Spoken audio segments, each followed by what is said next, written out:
Mudah-mudahan salawat yang kita sampaikan kepada beliau juga sampai kepada keluarganya, sahabatnya, dan insyaallah kembali kepada kita selaku umatnya yang setia hingga akhir zaman. Amin. Hadirin wal hadirat yang dimuliakan oleh Allah Subhanahu wa taala. Kadang-kali yang menjadi kambing hitam kita dalam melakukan perbuatan dosa biasanya adalah syaitan. Jadi biasanya kalau kita tergelincir berbuat perilaku maksiat, digoda sama syaitan.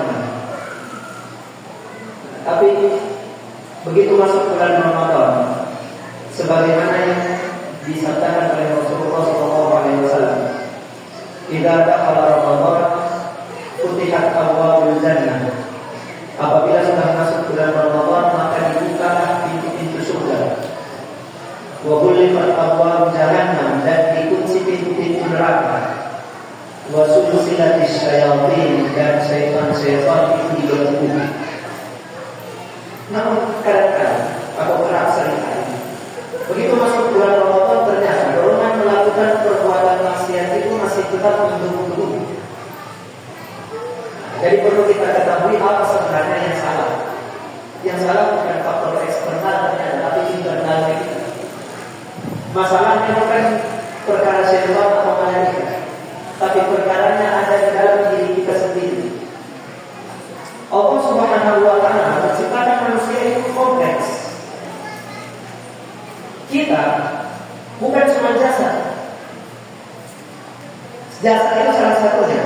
Yang lainnya ada yang namanya akal, ada yang namanya hati, ada yang namanya nafsu, dan ada juga yang namanya ruh. Mengenai perkara nafsu sendiri, insya Allah malam ini kita akan fokuskan dari 5 komponen ini 1 komponen saja, karena dia yang paling erat kaitannya dengan ibadah puasa, yaitu nafsu. Kira-kira kenapa Allah Subhanahu wa taala menciptakan nafsu? Yang mana nafsu ini biar dia berbeda. Dia yang seringkali dari kambing hitam ketika kita melakukan perbuatan maksiat atau meninggalkan perbuatan nafsu. Allah Subhanahu wa taala menciptakan nafsu bukan cuma satu macam. Nafsu yang pertama adalah nafsu hewani, yaitu keinginannya kita untuk makan, minum, berkeluarga, istirahat, menikmati pemandangan, dan lain-lain. Semua yang dilakukan oleh hewan dan dilakukan juga oleh manusia, itu yang menyatukannya adalah nafsu hewani. Jadi kalau ada manusia, hidup dia cuma sekedar hidup, makan, minum, tidur, artinya dia menjalani hidup tidak ada bedanya seperti hewan. Ini nafsu yang pertama. Nafsu yang kedua ada yang namanya nafsu ammarah. Nafsu ammarah ini nafsu yang menggebu-gebu. Dia yang terkadang bersikap impulsif, tidak ambil pertimbangan, tapi perlu untuk keberanian. Manusia punya, hewan tidak semua punya, cuma sebagian hewan saja yang punya. Nafsu ammarah. Nafsu inilah kemudian yang menjadikan manusia itu berani untuk melampaui batas. Tidak punya uang, akan tetapi orang nafsu hewan itu menghendaki untuk makan. Maka cara untuk mendapatkan uang berani melakukan cara-cara yang sebenarnya melanggar norma-norma. Nah, ini pekerjaannya nafsu ammarah. Nafsu yang selanjutnya yaitu nafsu mulhamah. Nafsu mulhamah adalah nafsu yang sudah diberikan oleh Allah Subhanahu wa taala ilham sebelumnya. Fa'alhamaha fujuraha wa taqwaha. Dan sungguh Allah yang telah memberikan ilham kepada nafsu tersebut tentang jalan kekufuran, tentang jalan kefasikan ataupun jalan ketakwaan. Ini dalil mengenai nafsu mulhamah.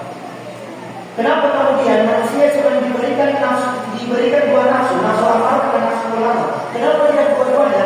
Karena nafsu mulhamah sifatnya penakut. Kalau manusia cuma diberikan oleh Allah nafsu mulhamah, nanti dia tidak berani bertindak. Misalnya naik motor, tidak berani naik motor, takut jatuh, nafsu mulhamah yang menanamkan ketakutan ke dalam dirinya manusia. Hasil peperangan, hasil kompromi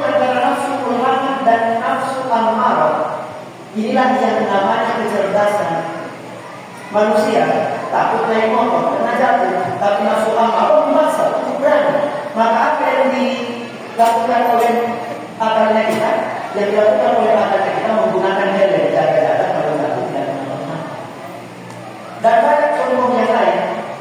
Hasil peperangan antara nafsu mulhamah dan nafsu amarah, inilah yang kemudian melahirkan peradaban.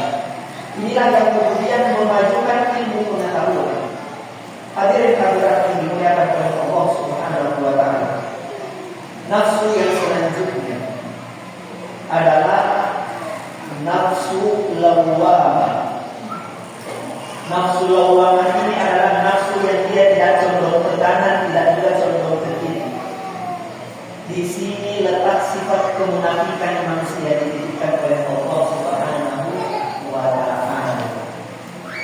Karena nafsu lawwamah ini kadang dia condong ke nafsu mulhamah, kadang dia condong ke nafsu amarah. Tugas kita untuk membimbing nafsu lawwamah ini ke tengah-tengah supaya menghasilkan yang namanya ini pengetahuan, memajukan yang namanya keberadaan. Ketika kemudian empat nafsu ini berjalan beriringan harmonisnya, maka melahirkan nafsu yang kelima. Nafsu yang kelima ini kita kenal dengan sebutan nafsu mutmainnah. Kalau manusia sudah memiliki nafsu mutmainnah, artinya dia sudah menuntaskan tugas hidupnya di muka bumi. Allah Subhanahu wa taala berfirman, "Ya ayyuhan nafsul mutmainnah, wahai pemilik jiwa yang tenang, irji'i ila rabbiki radiyatan mardiyah." Kembalilah kepada Tuhanmu dengan penuh keridhaan ke tempat yang diridhoinya. Fadkhuli fi ibadi, maka masuklah ke dalam golongan hamba-hamba, wadkhuli jannati, dan masuklah ke dalam surga. Hadirin hadirat yang dimuliakan oleh Allah Subhanahu wa taala. Lima nafsu ini harus seimbang. Tidak boleh salah satunya dominan dibandingkan dengan yang lain. Dan tidak boleh juga dia dimatikan total.